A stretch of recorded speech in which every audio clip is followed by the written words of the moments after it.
اور مشابہت ہو جائے گی نا تو پھر اپنے سسٹم بدل دیں گے, داڑھی پر لگانے کا کچھ اور حل نکال لیں گے انشاءاللہ. واللہ تعالی اعلم ورسولہ اعلم عز وجل وصلی اللہ تعالی علیہ وآلہ وسلم. صلو علی الحبیب صلی اللہ تعالی علیہ. نماز فجر عصر کے بعد قرآن پاک کی تلاوت کرنا کیسا؟ جائز ہے, البتہ غروب آفتاب میں 20 منٹ پہلے, طلوع آفتاب کے 20 منٹ بعد, انہیں اوقات مکروہہ جو ہیں نصف النہار سے لے کر وہ زوال آفتاب تک, یہ 3 اوقات مکروہہ جو ہیں ان میں تلاوت کے بجائے ذکر و اذکار کرے, یہ بہتر ہے. البتہ کوئی تلاوت کرے تو گناہ گار نہیں ہے, بہتر ہے کہ نہ کرے, بلکہ دوسرا ذکر و اذکار کرے, درود شریف پڑھے, لا الہ الا اللہ کا ورد کرے, اس طرح. قرضہ مانگنے والوں کی ہر وقت کال آتی رہتی ہے, اب عزت بچانی ہے تو جھوٹ بولنا کیسا عزت بچانے کے لیے؟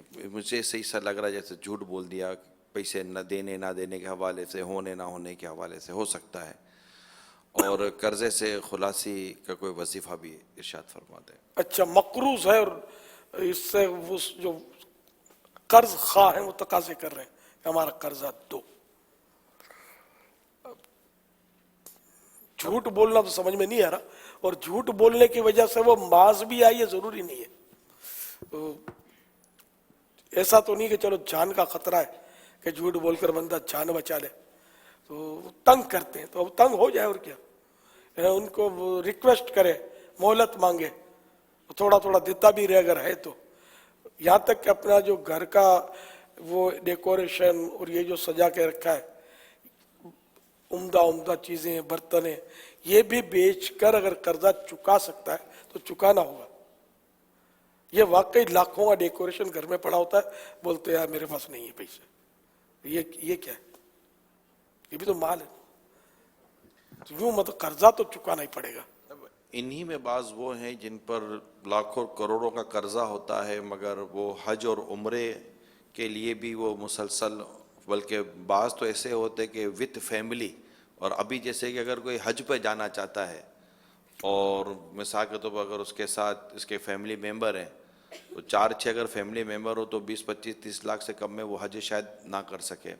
عمرہ کرنا چاہتا ہے تو وہ شاید 7-8-10 لاکھ میں فیملی کے ساتھ عمرے سے نیچے, مطلب اس خرچے سے نیچے نہ آ سکے. تو اب جس کے اوپر جس نے قرضہ لینا ہے, جس نے پیسے مانگ رہا ہے, وہ جب وہ دیکھے گا کہ یار یہ فیملی لے کر عمرے پہ جاتے ہیں, فیملی کو لے کر حج پہ جاتے ہیں, لیکن میرے پیسے نہیں دیتے یار, اور وہ مانگ بھی رہا ہے, اس کو فون بھی کرتا ہے, تو ایسی صورتحال میں یہ حج اور عمرہ کرنے والوں کے بارے میں آپ کیا ارشاد فرماتے ہیں؟ نہیں, یہ بہت غلط کر رہے ہیں لوگ, بہت غلط کر رہے ہیں. ان قرضہ جو کہ دینا فرض ہے, اس کے اوپر کمپلسری ہے, نہیں دیا تو مارا جائے گا, مر گیا تو. یعنی ہاں, جس کی دینے کی نیت ہے اور بیچارہ نہیں دے پا رہا, اس کے پاس نہیں ہے گنجائش, اس کے لیے تو اللہ راستہ کرے گا اپنے کرم سے کہ اس کے راضی کرے گا اس کو, اور اس کے الگ مطلب احکام ہے. لیکن یہ جو دے سکتا ہے یا تو نفل حج کرے یا قرضہ دے, تو اس کے لیے لازم ہے کہ وہ قرضہ اتارے. ہاں, قرض خواہ اگر اجازت دے رہا کہ ہاں چلو آپ حج کر لو, مجھے بعد میں دے دینا, یہ ایک دوسرا مسئلہ ہے. لیکن بعض لوگ واقعی تہمت کی جگہ پہ کھڑے ہوتے ہیں, نہ اجازت لیتے نہ یہ مطلب اور چلے جاتے, تو وہ اگلا وہی کہے گا یار میرے پیسے کھا گیا دیتا نہیں ہے, حج کرتا ہے. جب دیکھو اب اس میں حج کرنے والے نفل حج کرتے ہیں یا عمرہ کرتے ہیں نا, ان کی یہ نفس کی مجبوری ہوتی ہے. جی ہاں, اب جیسے کہ آپ ہر رمضان میں عمرے کو جاتے ہیں, 10 رمضان ہو گئے, اب اس بار آپ مقروض ہیں. اب اگر آپ قرضہ چکاتے اور عمرے پہ نہیں جا رہے تو میں بولوں یار عمرے پہ نہیں گئے, یہ بولیں گے اب عمرے پہ نہیں گئے, اب کس کو مطلب انہیں شرم آئے گی. یہ تو وہ اب یہ شرم کی وجہ سے جانا, یہ ریا ہے یا کیا ہے, بندوں کو دکھانے کے لیے جا رہا ہے.